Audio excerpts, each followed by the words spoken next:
Nós gostaríamos de fazer uma reflexão sobre essa frase, que não por acaso foi inscrita nesse dolmen, construída em homenagem ao codificador Allan Kardec: nascer, morrer, renascer ainda, progredir sempre, tal é a lei.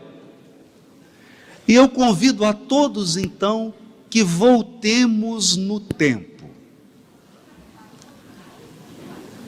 que entremos numa máquina do tempo e voltemos nos primórdios da humanidade, quando por este mundo circulavam os nossos ancestrais, os seres humanos primitivos, a espécie denominada Homo sapiens. Esses seres humanos que ensaiavam a sua evolução planetária circulavam por diversos lugares, viviam da caça e da coleta. Há um aspecto curioso nesse modo de vida. Quando você vive da caça e se desloca a todo momento, você não possui raízes e não se fixa em lugar nenhum. Por isso, o homem primitivo, o ser humano primitivo, era considerado um nômade. Ele caçava quando tinha fome. Era a necessidade biológica que o impulsionava a agir. E imagine, se ele não experimentasse fome, ele não sairia do lugar. Era essa necessidade interna que o levava à ação de caçar um animal para poder se alimentar, ou coletar algum fruto, alguma substância que a terra oferecia, e que ele, num gesto de tentativa e erro, de experimentação, descobria aquilo que era bom, que era gostoso, que era ruim, aquilo que matava e aquilo que nutria.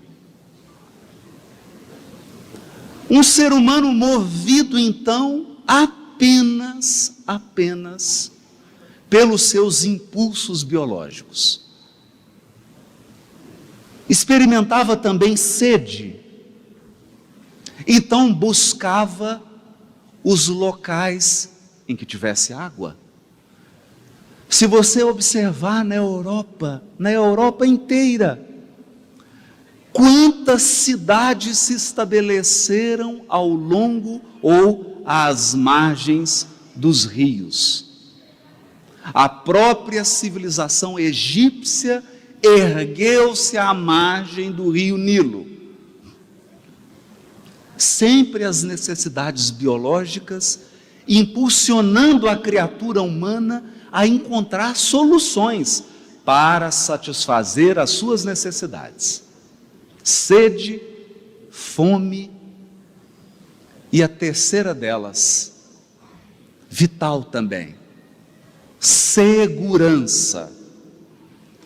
Vinham as tempestades, as geleiras, o inverno rigoroso, as alterações climáticas, e esse Homo sapiens, essa criatura primitiva, era quase que forçada a buscar abrigo.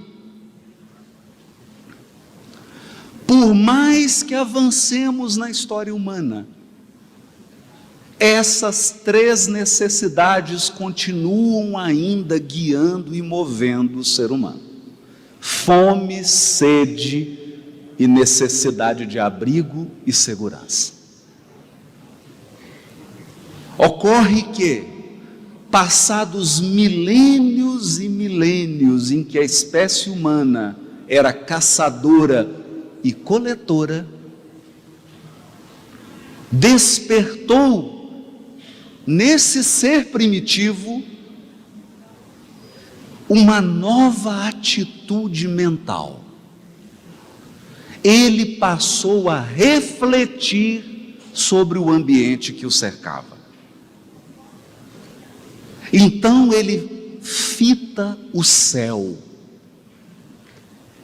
e, observando o céu, ele nota que algumas estrelas ou conglomerados de estrelas não se moviam no decorrer do ano, não se moviam no decorrer de vários anos.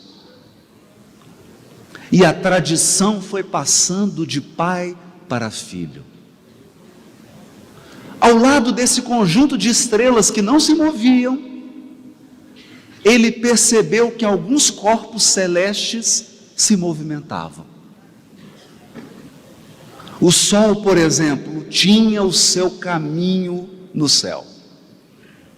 E era um caminho fixo.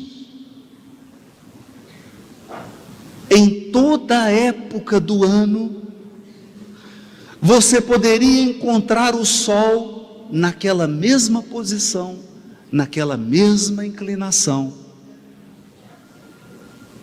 E o homem primitivo percebia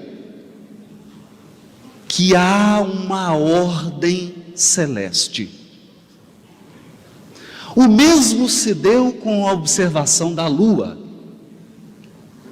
E a lua era o corpo celeste mais interessante de todos, porque ele não apenas mudava o seu percurso e a inclinação, mas a lua mudava em si mesma.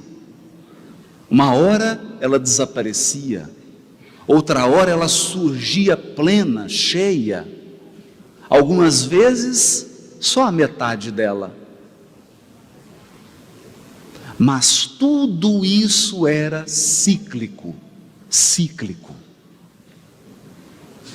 Esse ser humano, Homo sapiens, então, começa a refletir e chega a uma conclusão muito simples. Há uma ordem cíclica na natureza. A natureza é composta de ciclos perfeitamente ordenados, que não falham. E então se encantou. Surgem as tradições, as danças, os cantos, as poesias. Aquele ser humano tem necessidade de cantar, de retratar na pintura, na cultura rudimentar, a ordem que ele observava na natureza. Mas então, depois que ele percebe essa ordem, ele nota que ele poderia utilizar esses padrões de regularidade, utilizar esses padrões da natureza para melhorar a sua vida. E surge a agricultura. O que é a agricultura? Esse ser primitivo percebe que as plantas também possuem seus ciclos de nascimento, crescimento e morte. Percebem que se você planta numa época específica, porque precisa ser num momento específico, daí um tempo você vai colher numa época específica. Essa é uma lição valiosa do ser humano na Terra. Porque ele consegue entender que não basta fazer a coisa certa. Era preciso fazer a coisa certa no momento certo. Não bastava plantar uma determinada cultura, era preciso plantar aquela cultura naquele mês específico, porque se fosse em outro mês, ele não colhia. Então esse sentimento de ordem, esse sentimento de harmonia, esse sentimento de que a vida possui seus ciclos, começa a se tornar um conhecimento prático, começa a se tornar realidade cotidiana. E nós então damos o grande passo. Saímos de uma vida de caçadores e coletores para uma vida de agricultores. Agricultores. Não era mais necessário ficar à mercê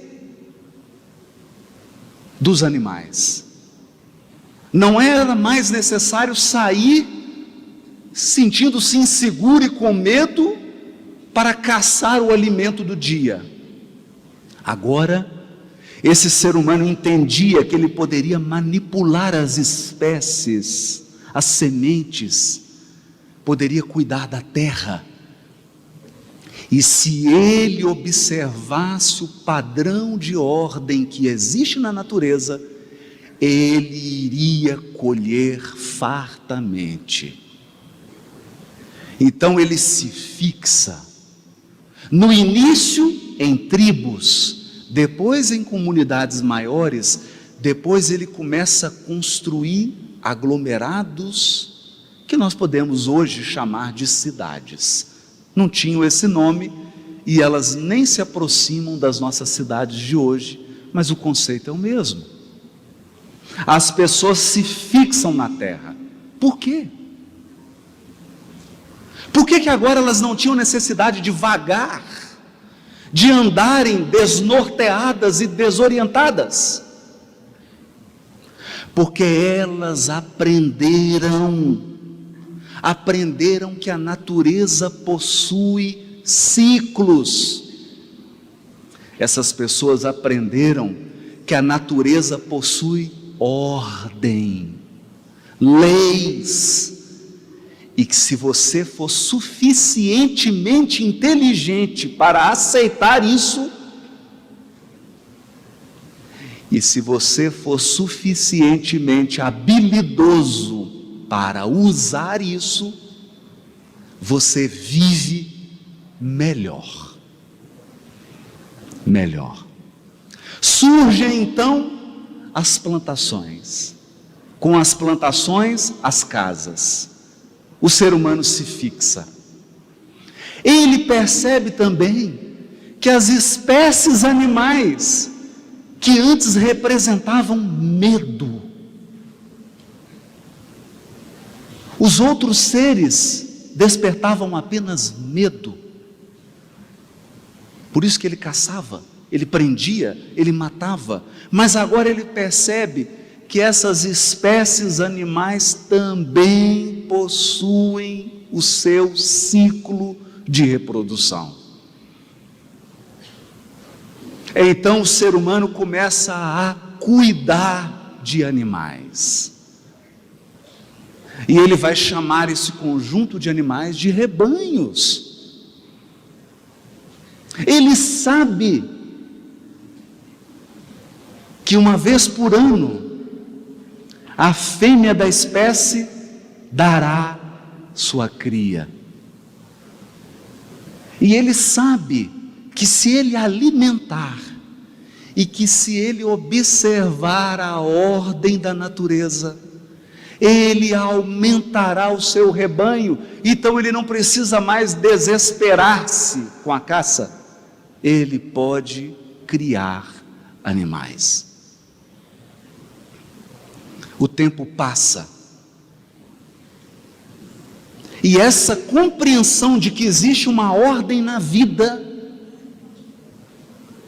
se aprimora, ela se sofistica. O ser humano começa a observar, porque ele olhava para aquele mundo, e o mundo parecia um mundo caótico. Imagine você, o que era viver naquela época. Mas agora, ele é um agricultor. Agora, ele cuida de animais. Agora, ele se fixou no lugar e ele começa a observar que há elementos na natureza. A pedra, o ferro. Nem todos os elementos são iguais. A natureza é dividida também em espécies. Não só as plantas, não só os animais, os minerais também. Então o homem, o ser humano, quando digo homem, digo a espécie humana, o Homo sapiens, começa a manipular a matéria. Ele então cria artefatos, vasos, facas, objetos cortantes. Por quê? Porque existe um padrão de ordem na natureza. Pedra é pedra, ferro é ferro. Pedra se comporta de um jeito, ferro se comporta de outro. O ser humano descobre o fogo, um modo de manipular a matéria, e ele então ingressa numa fase da forja, submetendo os elementos da natureza a altas temperaturas. Ele consegue forjar equipamentos. Por quê? Por quê? Porque existe ordem. Se você submeter o ferro a determinada temperatura, aquele elemento químico vai se comportar da mesma maneira. Pode ser aqui no Paraná, pode ser na Áustria, pode ser na Alemanha, no mundo inteiro, a substância química ferro se comporta da mesma maneira. E então floresce a civilização.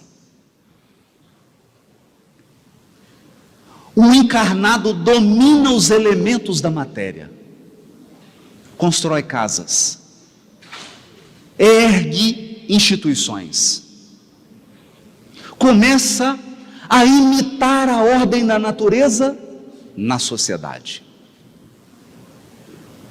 constrói leis, tentando imitar a mãe natureza e trazer um pouco de ordem para a vida humana.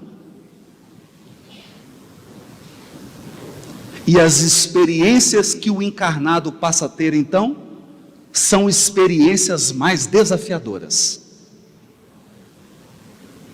As experiências da vida em comunidade. Acontece que, vivendo em comunidade,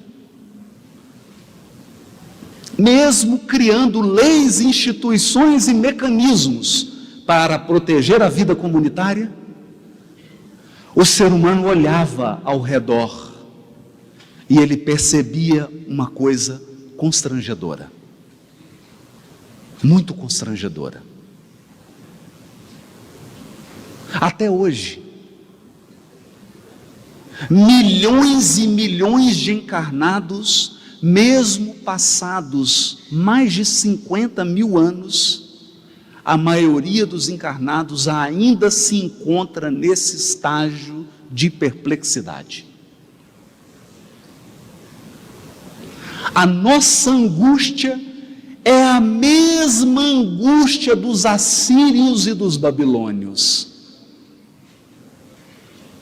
A nossa angústia de hoje, Brasil de 2019, ou planeta Terra de 2019, é a a mesma dos persas de 5.000 anos atrás. Você olha ao redor e percebe que ao seu lado morre uma criança doente com 2 anos de idade. E no mesmo dia morre alguém com 95, sem nenhuma doença. Ao lado de alguém que teve uma vida razoavelmente tranquila, vive alguém que durante toda a sua vida sofreu. Ao lado de uma família que tem 3 filhos, que criam seus filhos, esses filhos se casam, vivem bem, há uma outra família que perdeu todos os filhos em um acidente.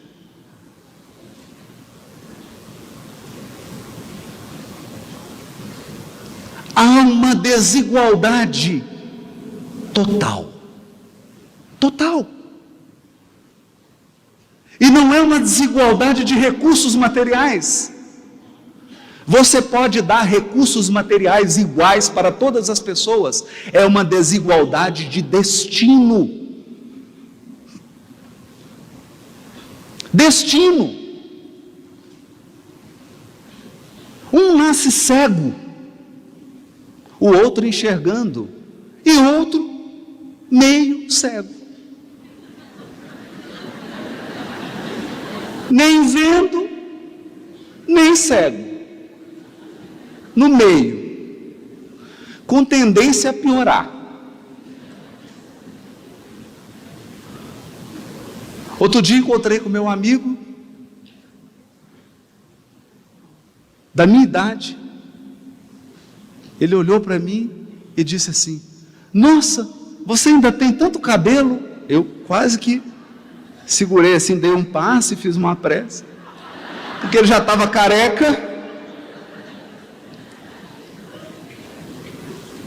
Parece simples, parece uma coisa boba, mas uns têm cabelo, outros não.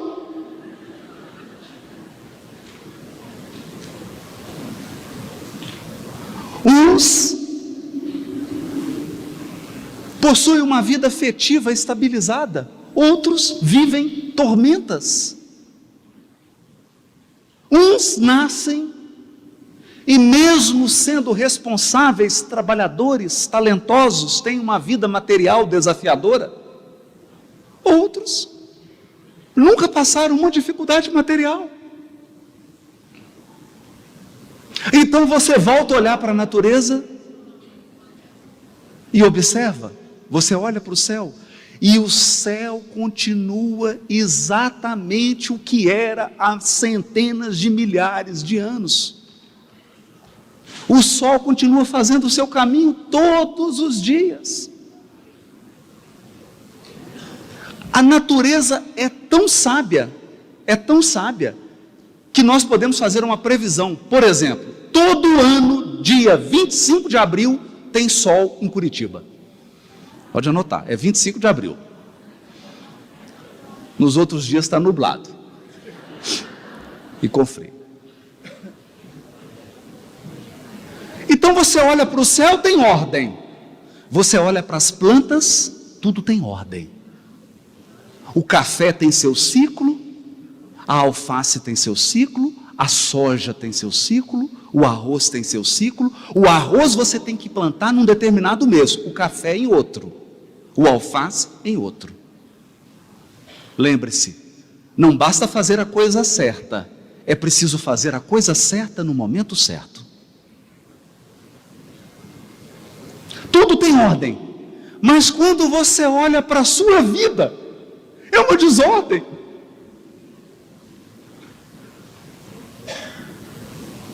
Você então se compara com os outros, que aliás é uma péssima coisa. E eu não estou falando de desigualdade social ou material, eu estou falando de desigualdade de destino.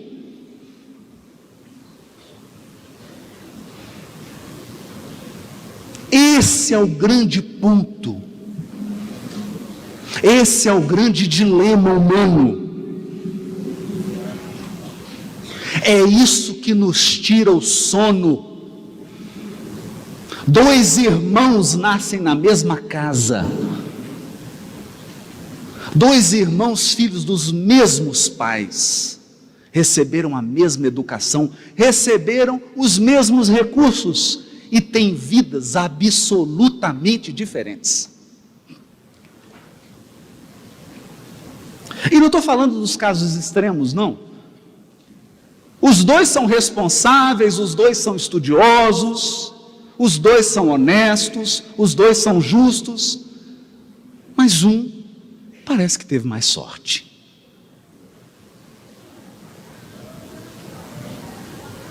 E nada apaga essa sensação de desconforto. O que aconteceu? O que deu errado? Será que o ser humano é a única coisa no universo desordenada? Tudo deu certo, menos o ser humano.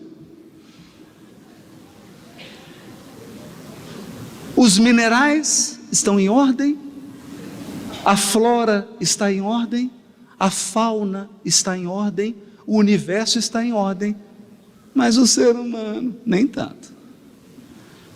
Seria isso? Então, sofrendo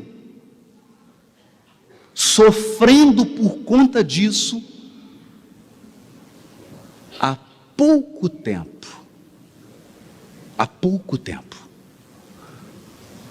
há uns 5 mil, 10 mil, tá bom, 15 mil anos atrás,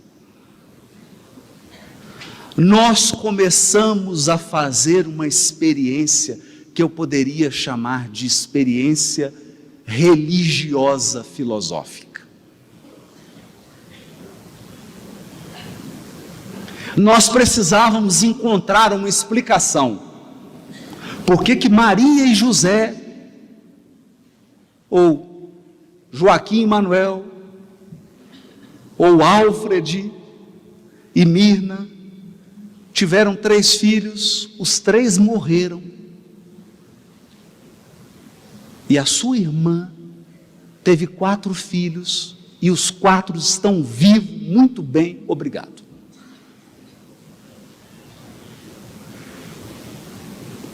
Então vieram as tentativas.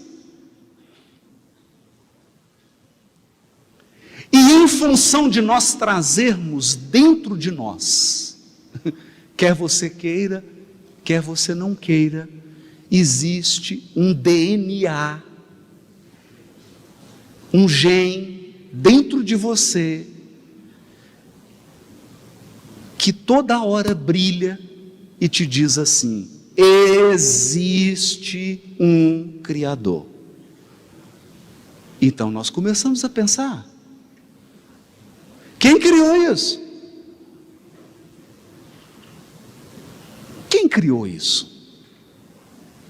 Quem estabeleceu que um sofre e o outro ri? Surgiram então as filosofias e as religiões. Eu poderia aqui voltar à Grécia Antiga. Hesíodo, que inspirou o grande poeta Homero, Hesíodo escreveu os Trabalhos e os Dias. E ele arrumou uma explicação. A explicação não é convincente, mas ela é até engenhosa. Então, qual foi a primeira explicação? A primeira explicação foi o seguinte: o mundo foi criado por um casal. Por um casal. Então criaram tudo, a natureza, mineral, as plantas, os animais, no início do casamento. Porque eles estavam bem, se amavam. Mas aí o casamento começou a se desgastar. Isso antes deles criarem os seres humanos. Quando eles já estavam pensando em divórcio, resolveram criar o ser humano. E aí, nas vésperas de criar o ser humano, veio o divórcio, mas a mulher já estava grávida. Já estava grávida, com muita raiva do marido. Na época, não tinha divisão de bens, nem justiça para poder fazer o divórcio e a separação de bens.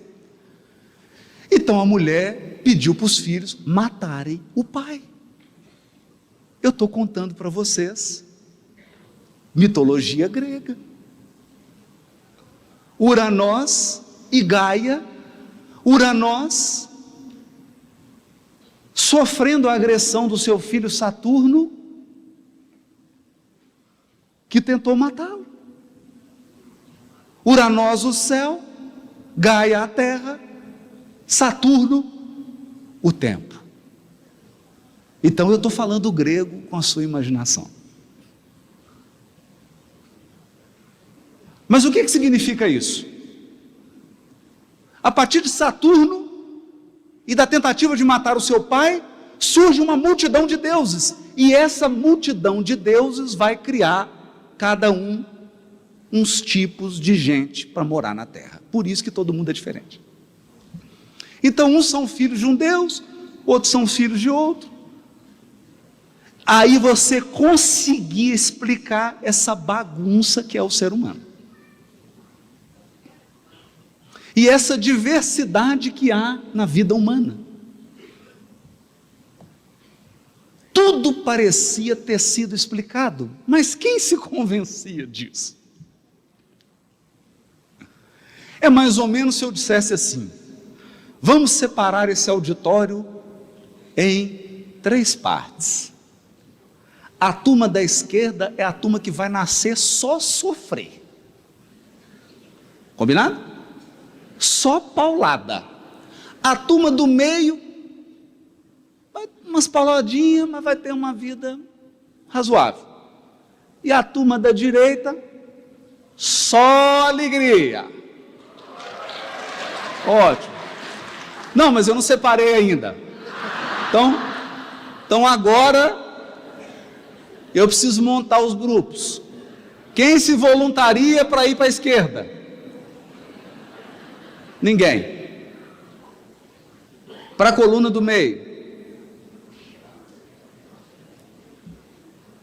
Quem quer vir para a banda aqui dos felizes?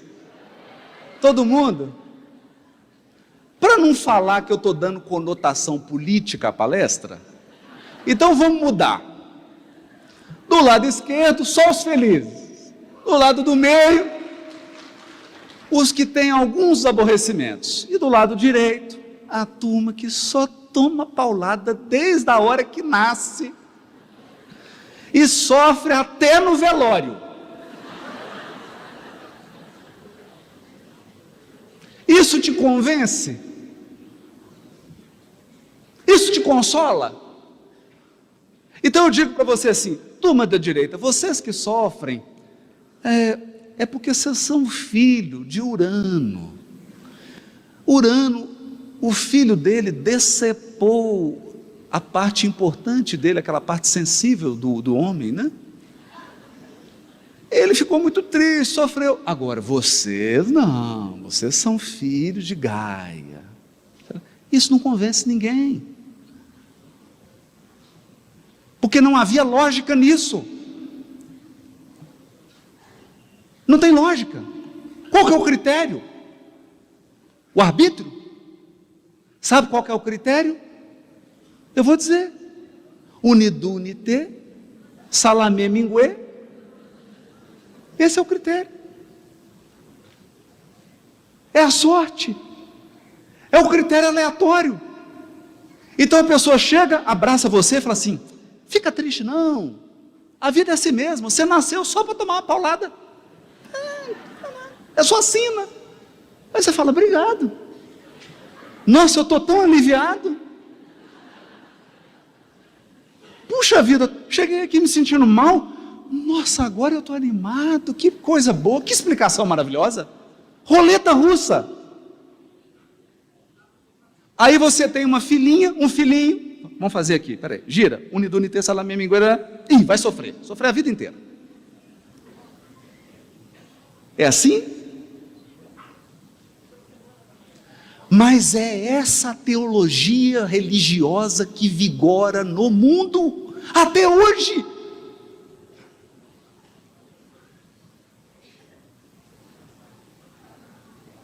A maioria, as principais religiões do mundo, apenas reeditaram a obra de Hesíodo, os trabalhos e os dias.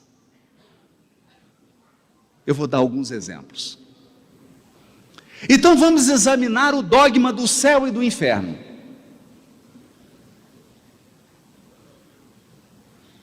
Uns vão para o inferno, outros vão para o céu.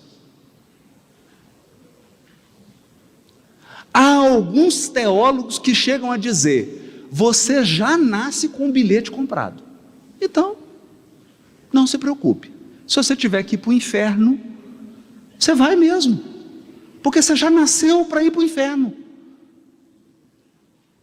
E quem nasceu para ir para o céu, vai para o céu. É a teologia da predestinação. Deus já escolheu quem vai queimar e quem vai comer uva e tocar harpa. Ponto final. E essa teologia vigorou e tem até hoje milhares, centenas de milhares de adeptos. E nessa proposta religiosa, o que você tem que fazer? Tem que convencer ninguém. Não tem que ficar fazendo conferência espírita do Paraná.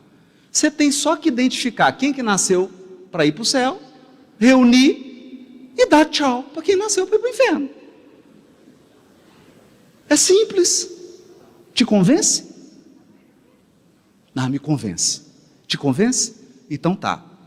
Você vai para o inferno, sua mãe vai para o céu. Aí ficou desconfortável. Não é? Porque essa tese só é confortável se toda a sua família e seus amigos forem para o céu, não é mesmo?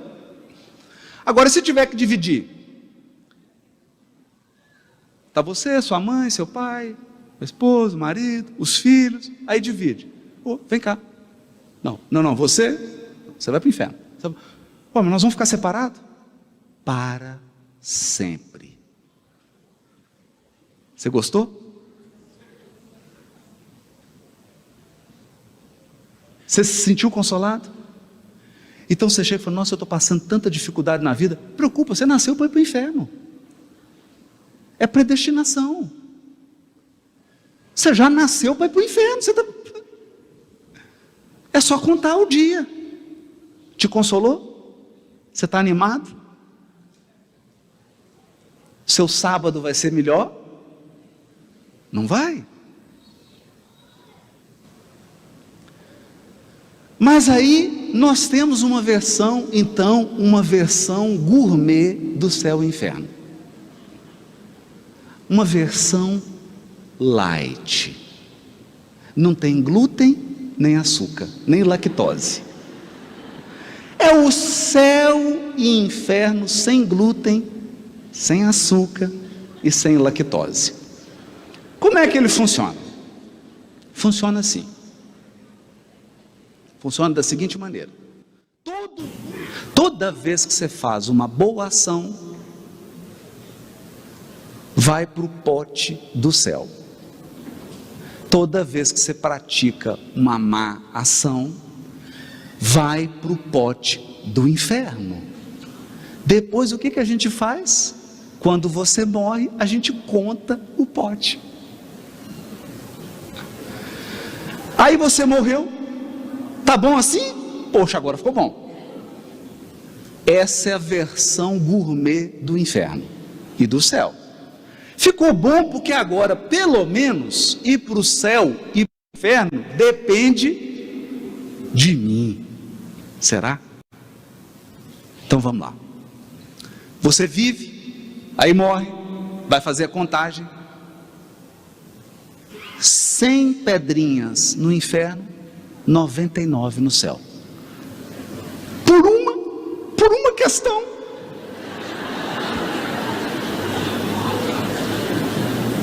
Aí você está lá no seu velório, fala, deixa eu voltar, pelo amor de Deus. Faltou uma pedrinha, deixa eu voltar. Faz sentido? Agora vamos examinar melhor.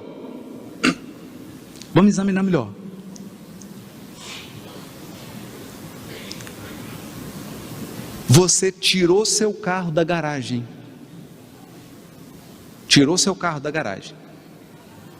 Para dar uma ré.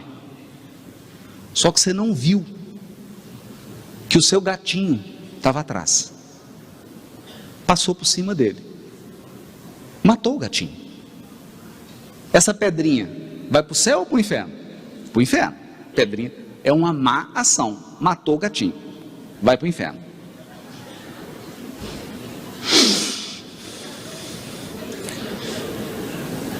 Aí, a outra pessoa, que era criança, má e que foi educada a desrespeitar os animais, pegou uma pedra e jogou e matou o gato.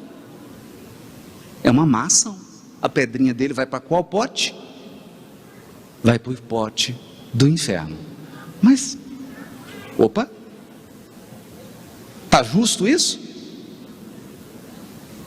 Eu dei uma ré, eu não queria matar meu gato, era meu. Eu amo meu gatinho. Eu fiquei 2 meses de luto. O outro matou por maldade. E a pedra contou o mesmo peso. É justo isso?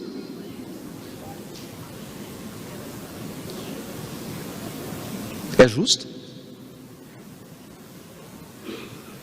Aí você é um sortudo. Porque aí tem que ter um pouco de sorte. Tem que ter um pouquinho de sorte. Não tem? Você chegou no céu e foi o almoço de recepção, o primeiro, no céu.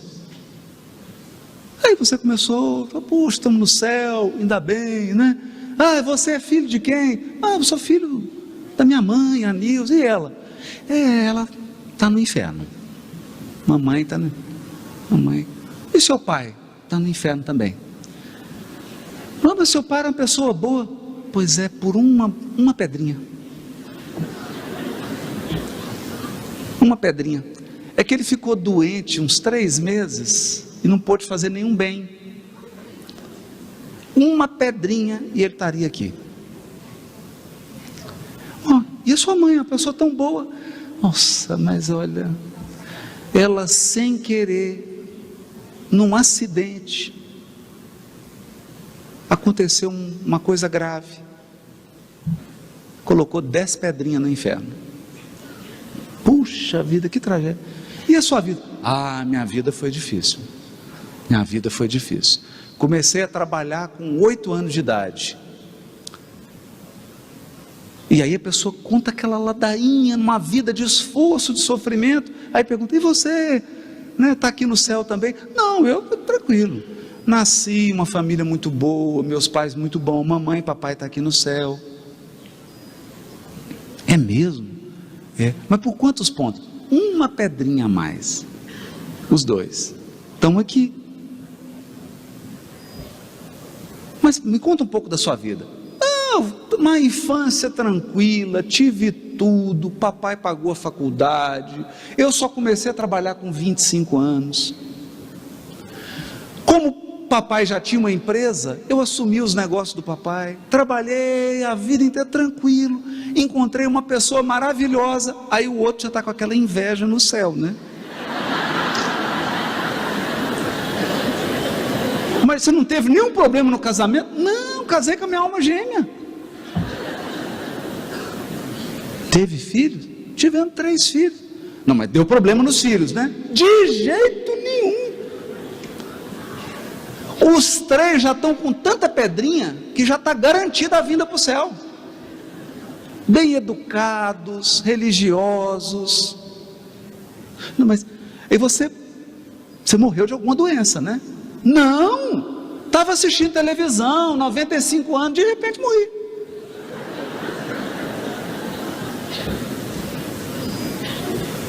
Quer dizer, quanto que custou seu bilhete para entrar no céu? E o dessa pessoa? Faz sentido? Faz sentido isso? Então essa foi a construção de Deus e da religião que os encarnados fizeram. É por isso que tem tanto ateu. É por isso que tem tanta gente se afastando da religião. Porque isso não tem lógica. Isso não faz sentido. Isso é bingo. Isso é sorteio. Eu jogo para cima um pacote de maldades e de bondades. Umas maldades caem em você, a bondade cai no outro. Isso te consola, isso te inspira, isso não inspira ninguém. Então o ser humano avançou no domínio da matéria. Nós avançamos tanto no domínio da matéria que nós hoje estamos criando novas substâncias químicas. Já pensaram nisso? Nós estamos às vésperas de criar um novo elemento químico que se chama grafeno. O dia que nós conseguimos produzir em escala comercial o grafeno, muda a tecnologia da humanidade. Porque o grafeno é mais leve que o papel e mais resistente que o diamante. O grafeno você consegue dobrar ele como se ele fosse um plástico, mas você não consegue romper. Isso significa que você consegue construir um avião que pesa 400 quilos. Já pensou você com uma mala de mão que pesa 50 gramas e você colocou toda a sua maquiagem ali, todos os seus vestidos, 3 vestidos para cada dia, 25 sapatos, 10 bases, 22 batons, e a sua mala de mão pesa 50 gramas.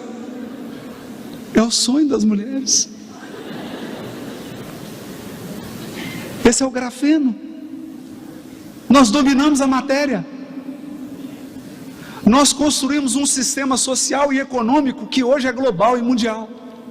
Mas em matéria de espiritualidade nós somos homo sapiens primitivos.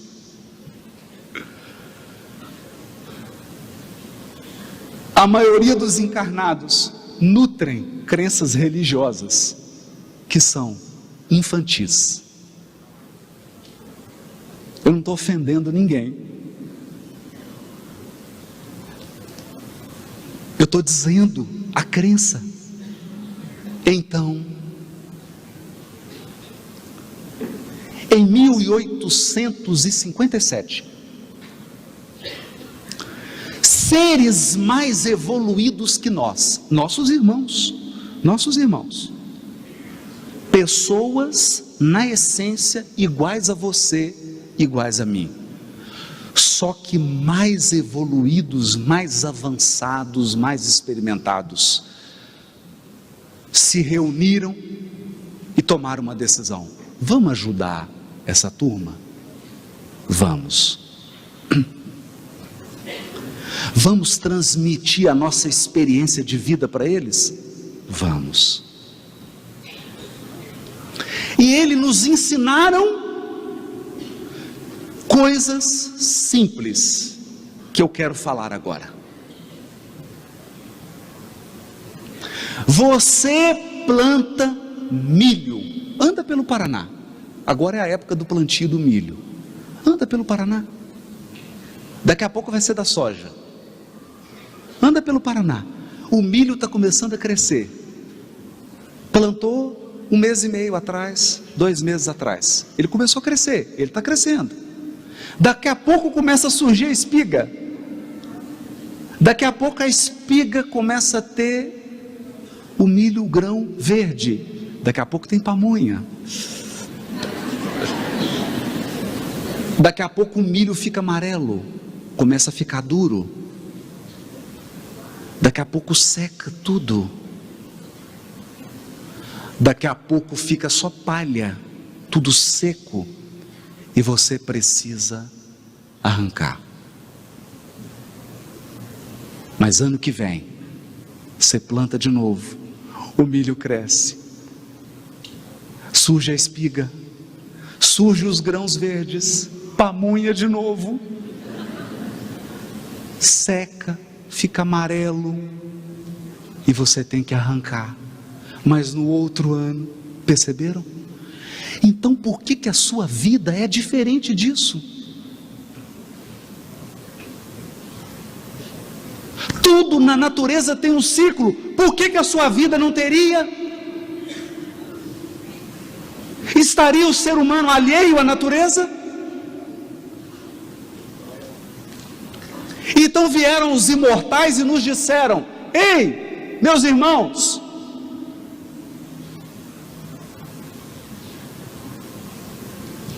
seus pamonhas, carinhosamente, olha para o milho, a vida de vocês também segue o ciclo, anota.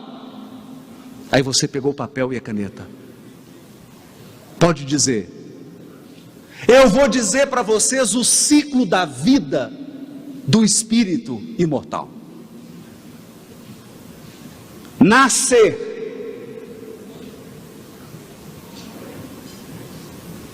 morrer, renascer de novo.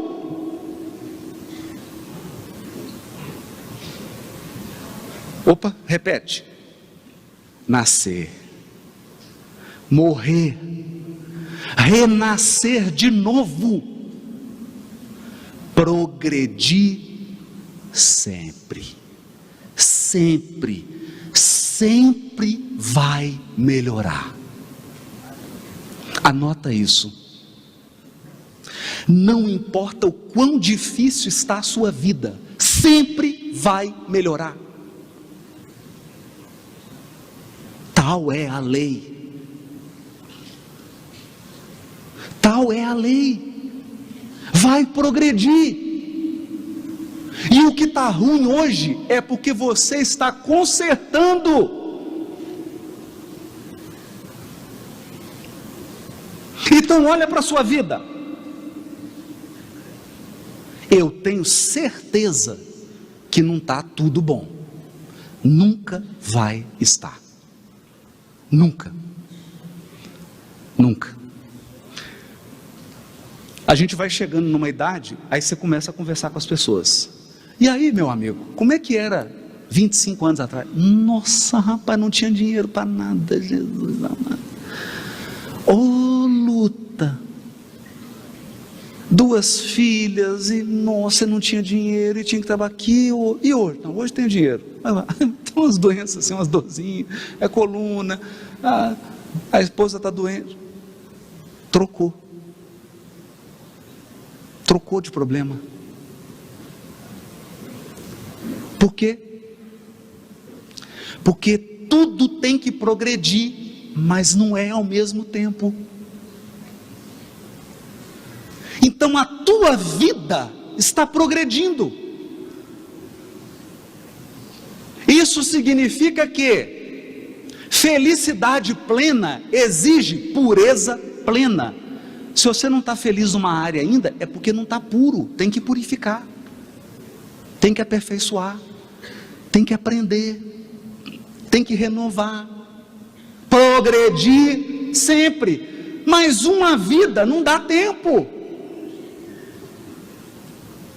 Não dá tempo. Então ontem você recebeu um corpo perfeitinho, saudável. Aí o que você fez? Você se entregou ao vício, à droga, à bebida, à gula, ao excesso. Trabalhou demais, não descansou. Você levou seu corpo, estraçalhou com o corpo. Aí agora você vem nessa vida um corpo frágil. Frágil. Porque você precisa aprender a conhecer seu corpo. Você precisa aprender a lidar com os limites do seu corpo. E você precisa aprender a viver na matéria. E essas experiências aprimoram a sua alma. Então hoje você tem uma criatura. Pense nisso. Pense nisso. Porque a maioria de nós grita e se revolta na hora da colheita, mas não reflete na hora do plantio. Não reflete. Então você pega uma criatura, ela tem família organizada, ela tem estabilidade financeira, ela tem todos os recursos que muitos não tiveram. Aí ela tem uma decepção amorosa, por exemplo, o namorado ou a namorada terminou, ela vai se suicida. Num momento de tristeza, num momento de angústia, num momento de fragilidade, porque se fechou, porque não se permitiu ser abraçada, não se permitiu ser acolhida, não entendeu que a vida é progresso, progresso, progresso, progredir, progredir, progredir, progredir, sempre, tal é a lei.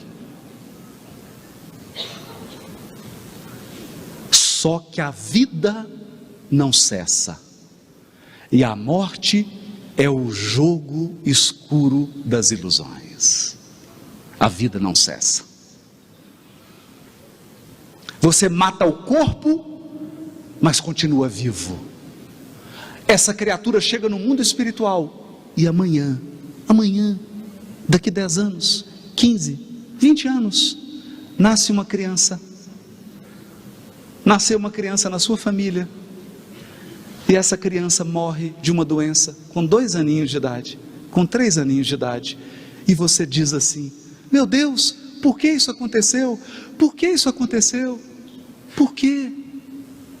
Porque o espírito imortal, que numa vida anterior, por exemplo, eu estou dando um exemplo, não significa que isso é uma regra, cada caso é um caso, cada caso tem uma explicação. Estou dando um exemplo apenas para a gente refletir.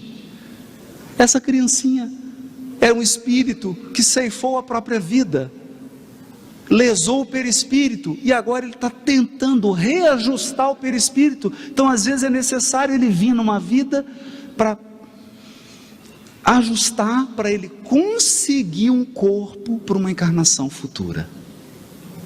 Nascer, morrer, renascer ainda, mas progredir sempre, tal é a lei. Portanto, eis porque os destinos são tão diferentes. Por que o meu destino não é o seu? Por quê? Porque eu plantei coisas diferentes de você. Por que a sua vida não é a minha? Porque você plantou coisas diferentes de mim. Ou porque você está numa fase de purificação diferente da minha. Ou porque você está tão complicado que te deram um cheque especial e uma moratória para ver se você levanta um pouco, respira antes de mergulhar.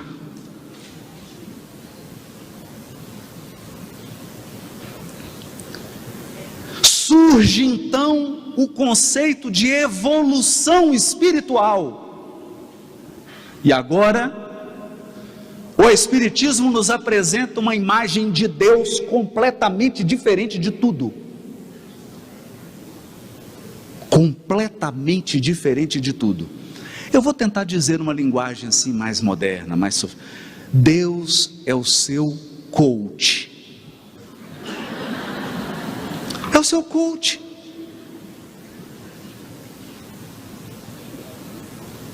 Ele está aqui. Aí você fala assim: pai, eu acho que eu vou plantar pimenta, porque eu quero ver o negócio arder. Ele fala assim: essa pimenta é indiana. Você tem certeza? Ah, tem, eu quero que arde mesmo. Essa pimenta é forte. É isso que você quer? É o que eu quero. Aí você planta. Só que você plantou 10 hectares de pimenta. Isso aqui é burrice nossa. Porque em vez de você plantar 1 metro quadrado de pimenta, não, você quer plantar tudo. Aí já planta, fica aquele perdendo de vista de pimenta. A hora que nasce a pimenta, aí você chega: pai, acho que eu plantei muita pimenta. Não dá para, lá na Conferência do Paraná, dividir não essa colheita? Tem 10 mil pessoas, 1 pimenta para cada um. É, filho, só que cada um tem o seu plantio. E o que eu faço com tanta pimenta agora? Agora.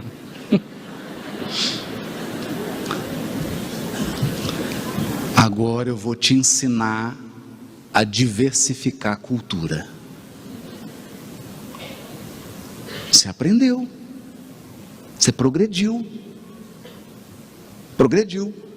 Aí você usa aquela pimenta, você chega todo pimentado no mundo espiritual, nasce de novo. Pai, estou com vontade de plantar uma pimenta.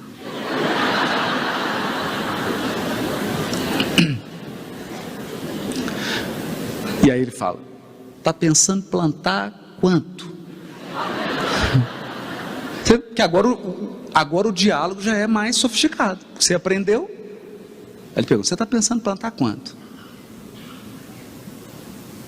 Não, dessa vez 3 metros quadrados. 3 metros quadrados é bom. 3 metros quadrados é bom. O que mais você vai plantar? Não, eu vou diversificar um pouquinho a cultura. Vou plantar um pouco de pimenta, um pouco de café, um pouquinho de soja, um pouquinho de arroz. Percebe? Então não tem nenhum Deus juiz de barba aqui esperando você, doido para te condenar. Não tem. Existe um pai que não vai decidir para você. Deus não vai decidir para você.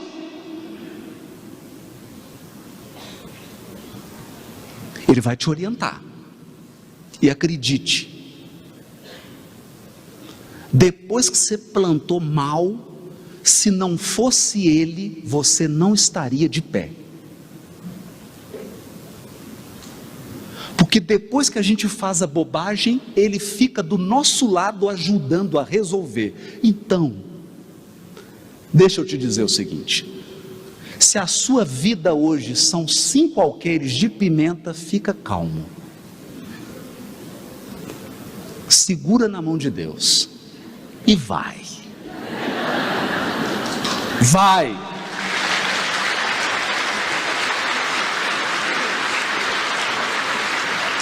Porque a lei é nascer, morrer, renascer de novo e progredir sempre. E na próxima encarnação eu te vejo na 68ª Conferência do Paraná. Muito obrigado.